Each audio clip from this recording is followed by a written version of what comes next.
¿Podría el eco de una pasión antigua resonar con tanta fuerza en el alma como para ahogar la voz de la razón?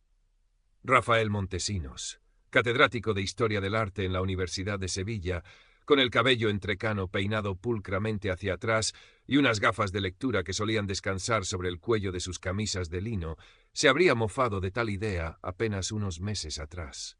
Su vida, marcada por la erudición y una soledad autoimpuesta tras un divorcio que le había dejado un regusto a ceniza, y la biblioteca como único refugio, transcurría entre los claustros de la universidad y el silencio de su apartamento en el barrio de Santa Cruz, un laberinto de libros y legajos donde el único desorden permitido era el de los pensamientos. La primavera sevillana, con su embriagador perfume de azahar y el murmullo constante de la vida en las calles, solía acentuar su melancolía. Pero aquel año algo había cambiado. Una tarde, mientras el sol teñía de ámbar los muros de la Giralda, Javier Garrido, su amigo desde los años de estudiante y ahora un pragmático abogado con los pies firmemente anclados a la tierra, le había hablado de Ars Connecta. No es otra de esas páginas de citas, Rafa, te lo aseguro, le había dicho Javier mientras apuraba una cerveza en el rinconcillo. Es para gente como tú, ya sabes, ratones de biblioteca con ínfulas artísticas. Para charlar, compartir, qué sé yo. Quizás hasta encuentres a alguien que entienda tus peroratas sobre el simbolismo en el bosco sin quedarse dormido. Rafael había arqueado una ceja, escéptico. El mundo digital le parecía un océano de superficialidad, un ruido innecesario. Pero la insistencia de Javier, sumada a una punzada de curiosidad y, admitámoslo, al peso de las tardes vacías, le llevó a crear un perfil. Lo hizo casi a desgana, con una foto sobria y una descripción lacónica de sus intereses. Pasaron días de notificaciones insulsas, de intentos de conversación que morían antes de nacer. Estaba a punto de abandonar cuando llegó un mensaje. El remitente, Sofía Valcárcel. Su foto de perfil mostraba a una mujer de mirada intensa y melancólica, con el cabello oscuro cayendo en ondas sobre sus hombros, enmarcada por lo que parecía una galería de arte. La biografía era sucinta pero evocadora. Curadora de arte, ciudadana del mundo, en busca de la belleza esquiva y conversaciones que alimenten el alma. Su primer mensaje no era un simple hola. Aludía a un oscuro artículo que Rafael había publicado años atrás en una revista académica sobre la influencia de la luz en la pintura de Zurbarán. Estimado profesor Montesinos, comenzaba, su análisis sobre el tenebrismo en la obra de Zurbarán me pareció no solo lúcido, sino profundamente conmovedor. Pocos entienden cómo la luz, o su ausencia, puede ser un personaje en sí mismo.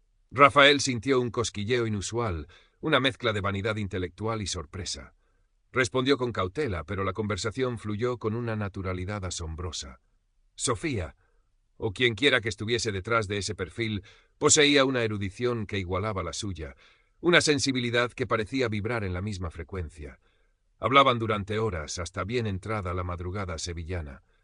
Ella le contaba de sus viajes, de exposiciones en Florencia, de subastas en París, de su difunto esposo, un coleccionista de arte que le había legado una pasión y una considerable fortuna, ahora invertida en la búsqueda de piezas únicas. Su vida sonaba a novela, a ese tipo de existencia bohemia y culta que Rafael en algún rincón olvidado de su juventud había anhelado. Ella parecía entender sus silencios, sus pasiones calladas. Le enviaba fotos de los lugares que visitaba, un claustro románico en la Toscana, un atardecer sobre el Sena. Siempre imágenes artísticas, cuidadas, donde ella aparecía a veces, serena, elegante, con esa leve tristeza en los ojos que a Rafael le resultaba irresistiblemente atractiva. Él, a cambio, le describía los rincones de Sevilla que ella decía extrañar, las sensaciones que le provocaba un patio lleno de geranios o el eco de una guitarra flamenca en la judería. «Siento que te conozco desde siempre, Rafael», le escribió ella una noche, después de que él le confesara su antigua aspiración de ser pintor, un sueño abandonado por el pragmatismo. Es como si nuestras almas se hubieran estado buscando a través del tiempo y el arte. Él leyó el mensaje con el corazón encogido. Hacía años que nadie le hablaba así. Su exmujer, en los últimos tiempos, apenas sí entendía su necesidad de pasar horas contemplando un cuadro. Pero Sofía parecía la encarnación de esa compañera intelectual y emocional que siempre había buscado. Javier no tardó en notar el cambio. Rafael llegaba a la universidad con una energía renovada. Sus clases eran más vivas. Incluso había empezado a cuidar un poco más su aspecto. Vaya, vaya con la musa cibernética, le dijo un día Javier con una sonrisa socarrona. Parece que Ars Conecta ha obrado el milagro. ¿Para cuándo la presentación oficial? Rafael se ruborizó ligeramente. Es complicado, Javi. Sofía viaja mucho. Ahora está en Italia organizando una retrospectiva importante. Italia, ¿eh? Siempre tan glamurosa. Y no hace videollamadas, esta curadora tan ocupada. Digo yo, para ponerle cara a tanta erudición. La pregunta de Javier le incomodó. Era cierto. Varias veces había sugerido una videollamada, pero Sofía siempre tenía una excusa elegante. La mala conexión en la villa donde se alojaba, una cámara de portátil defectuosa, o simplemente, como le dijo una vez, prefiero que nuestra conexión se construya sobre la palabra y la imaginación, Rafael. La imagen a veces es tan limitante. Él, seducido por la poesía de la idea, había aceptado. ¿Quién necesitaba una imagen pixelada cuando las palabras de Sofía pintaban mundos tan vívidos en su mente? La relación, si así podía llamarse aquel torrente de mensajes y emociones compartidas, se profundizó. Rafael sentía que su vida, antes un páramo de rutina académica, se había llenado de color y propósito. Sofía era su primer pensamiento al despertar y el último antes de dormir. Le enviaba pequeños regalos, un libro de poesía encontrado en una librería de viejo, una acuarela que había pintado él mismo de un rincón del Alcázar. Ella respondía con palabras de agradecimiento que le hacían flotar. Fue entonces cuando Sofía comenzó a hablarle de un proyecto que la tenía absorbida, algo que, según ella, podría cambiar sus vidas y unirlos definitivamente. Unos bocetos perdidos de Valdés Leal, el pintor barroco sevillano, habían aparecido en una colección privada en el extranjero. Ella tenía la oportunidad de adquirirlos, de traerlos de vuelta a Sevilla, de organizar una exposición que sería el acontecimiento cultural de la década. Imagínatelo, Rafael, le escribió, tú y yo juntos en esto, devolviendo a tu amada Sevilla una parte de su alma. Sería nuestro legado. La idea le inflamó el pecho. Era una quimera, sí, pero una quimera hermosa, tejida con los hilos de sus pasiones más profundas. El arte Sevilla. Y ahora, Sofía. Ella le explicó que la operación era delicada, requería discreción y rapidez. Los actuales dueños querían una venta privada, sin subastas ni intermediarios ruidosos. Y ahí es donde entraba el problema. Una parte de su patrimonio estaba temporalmente bloqueada por trámites burocráticos relacionados con la herencia de su difunto esposo. El primer desembolso que le pidió fue modesto, casi insignificante para él. 5.000 euros. Para asegurar la opción de compra, Rafael, una señal antes de que otro coleccionista se adelante. Lo justificó como una tarifa para un experto tasador que debía viajar urgentemente a Ginebra. Rafael dudó apenas un instante. Pensó en su cuenta de ahorros, en la pequeña cantidad que tenía reservada para imprevistos. 5.000 euros era una suma. Pero ¿qué era el dinero comparado con la posibilidad de participar en algo tan trascendente, de ayudar a Sofía, de cimentar su futuro juntos? Hizo la transferencia. Sofía se mostró exultante, agradecida. Eres mi caballero andante, Rafael. Sabía que podía contar contigo. Sus mensajes se volvieron aún más apasionados, más íntimos. Le hablaba de la casa que podrían comprar en el barrio de Santa Cruz, de los viajes que harían, de las tardes que pasarían discutiendo de arte en un patio lleno de flores. Poco después surgió otro imprevisto. Una tasa de exportación inesperada, un soborno necesario para agilizar unos permisos en el país donde se encontraban los bocetos. Esta vez fueron 7.000 euros. Rafael sintió una punzada de inquietud, una sombra de duda que intentó ahuyentar rápidamente. Sofía era tan convincente, sus explicaciones tan detalladas. Además, ya estaba involucrado. Retroceder ahora sería admitir que todo había sido una locura, y no podía soportar esa idea. Volvió a transferir el dinero. Javier, ajeno a estos detalles financieros, seguía preocupado por la intensidad de aquella relación virtual. Rafael, no quiero ser aguafiestas de verdad, pero todo esto de tu Sofía suenan todas las alarmas de mi viejo instinto de abogado. Una mujer perfecta, siempre de viaje, sin una sola foto con amigos o familia, sin videollamadas. ¿No te huele un poco raro? Tú no la conoces, Javier, replicó Rafael, con más vehemencia de la que pretendía. Es una persona excepcional y nuestra conexión es diferente. No todo el mundo necesita exhibir su vida en Instagram. Diferente, sí, pero el dinero es igual en todas partes, Rafa. Y cuando empieza a fluir en una sola dirección en estas relaciones diferentes, malo. La conversación terminó con una tensión inusual entre ellos. Rafael se sintió molesto por la desconfianza de su amigo, pero una semilla de inquietud había sido sembrada. Intentó hablar con Sofía sobre la posibilidad de conocerse en persona. Ella siempre tenía una razón para posponerlo, un viaje ineludible, la necesidad de cerrar primero lo de los bocetos. Quiero que nuestro primer encuentro sea perfecto, Rafael, sin las preocupaciones de este proyecto sobre nuestras cabezas. Entonces llegó la gran propuesta. Para asegurar definitivamente los bocetos y cubrir los costes iniciales de la restauración y la futura exposición, Sofía necesitaba una última y considerable suma, 30.000 euros. Era, le aseguró, la inversión final. Después de eso, todos serían beneficios, reconocimientos y la vida que habían soñado. Le envió incluso un supuesto prospecto de inversión, un documento con apariencia profesional, con membretes de una inexistente Fundación Valcárcel para las Artes y proyecciones financieras optimistas. 30.000 euros. Era una cantidad que superaba con creces sus ahorros disponibles. Implicaría pedir un préstamo personal, algo que nunca había hecho. La magnitud de la cifra le provocó un escalofrío. Pasó la noche en vela, releyendo los mensajes de Sofía, contemplando el prospecto. Su corazón le decía que sí, que era la oportunidad de su vida, la culminación de todo. Su razón, esa voz pequeña y casi olvidada, le susurraba advertencias. Recordó las palabras de Javier.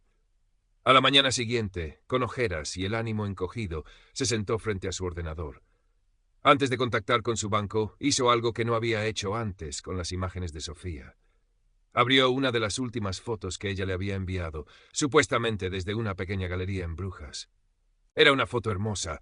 Ella sonreía con un cuadro impresionista al fondo. Arrastró la imagen al buscador de Google. Los resultados tardaron apenas unos segundos en aparecer. La foto. La misma foto. Pero no en el perfil de Sofía Valcárcel. Pertenecía a una bloguera de viajes de Europa del Este, con miles de seguidores, especializada en rutas culturales. La foto había sido tomada hacía 2 años en una galería de Praga. Sintió un sudor frío recorrerle la espalda. Hizo clic en otras imágenes de la bloguera. Era ella, la mujer de las fotos de Sofía, pero con otro nombre, otra vida, una vida real y documentada. El mundo de Rafael se tambaleó. Probó con otras fotos que Sofía le había enviado, imágenes de paisajes, de interiores de museos. Muchas de ellas aparecían en blogs de viajes, en bancos de imágenes, asociadas a otras personas, otros lugares, otros tiempos. El prospecto de inversión lo examinó con la mirada fría y analítica de un historiador del arte acostumbrado a detectar falsificaciones. Los errores eran ahora evidentes. Anacronismos en los supuestos sellos, una redacción torpe en algunos pasajes que pretendían ser legales. El logo de la fundación era una plantilla barata de Internet. La náusea le subió por la garganta. Cada mensaje, cada palabra de amor, cada confidencia, cada sueño compartido, todo era una mentira. Una elaborada, cruel y meticulosa mentira. No había ninguna Sofía Valcárcel, curadora de arte. No había bocetos perdidos de Valdés Leal. Solo había un vacío, un engaño. Llamó a Javier. Su voz era apenas un susurro. Tenías razón, Javi. Tenías toda la razón. Javier no hizo preguntas. El tono de Rafael lo decía todo. Voy para tu casa y llama a esta persona. Es una antigua alumna mía, Clara Benítez. Una máquina en temas de ciberseguridad. Te ayudará a entender qué ha pasado. Clara Benítez llegó esa misma tarde. Era una mujer joven, de mirada penetrante y gestos precisos. Escuchó el relato de Rafael con paciencia, sin juzgar, mientras revisaba en su portátil los perfiles, los mensajes, los justificantes de las transferencias.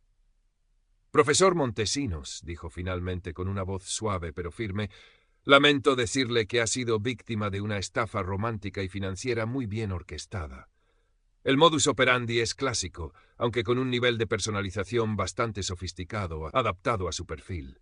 Las imágenes son robadas, la identidad es falsa. El dinero, hizo una pausa mirando los extractos bancarios que Rafael le había mostrado, el dinero que envió probablemente ya ha pasado por varias cuentas y criptomonedas. Será muy difícil, si no imposible, recuperarlo. Rafael asintió lentamente. Ya lo sabía.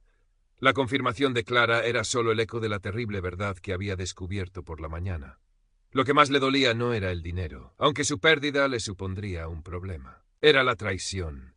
La sensación de haber sido un completo idiota, de haber entregado su confianza, sus esperanzas a un fantasma. Los días que siguieron fueron un borrón de incredulidad y vergüenza. Sofía Valcárcel se había esfumado, claro. Sus perfiles en Ars Connecta y en la escasa red social donde interactuaban fueron eliminados. Los números de teléfono desde los que a veces le enviaba mensajes de texto, siempre excusándose por no poder hablar, estaban desactivados. Silencio absoluto, el silencio de la estafa consumada. Rafael se encerró en su apartamento.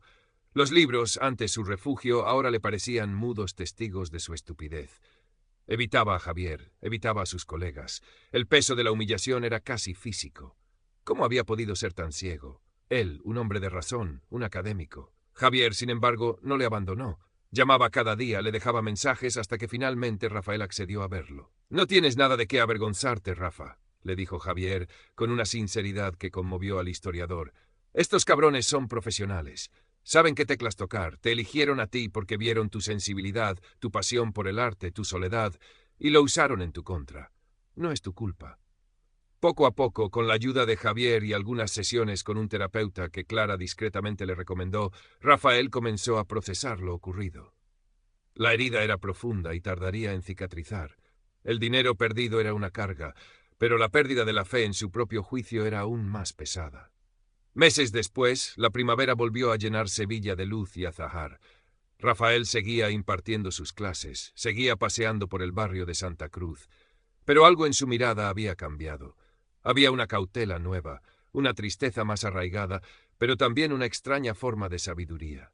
Una tarde, mientras visitaba el Museo de Bellas Artes, se detuvo largo rato frente a un cuadro de Valdés Leal, uno de los Finis Gloriae Mundi. Contempló el esqueleto del obispo, la podredumbre de la vanidad terrenal. No pensó en Sofía. Pensó en la fragilidad de las ilusiones, en la facilidad con que el ser humano puede ser engañado cuando el corazón anhela algo con demasiada fuerza. Al salir del museo, sacó su móvil y con un gesto decidido eliminó su perfil de Ars Connecta. No volvería a buscar conexiones en las sombras del ciberespacio. La vida real, con sus imperfecciones y sus decepciones tangibles, era el único lugar donde merecía la pena invertir la confianza.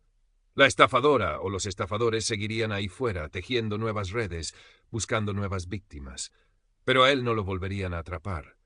La lección, aunque brutal, había sido aprendida. El eco de aquella pasión fraudulenta se iría desvaneciendo, dejando tras de sí la cicatriz de una amarga pero necesaria lucidez.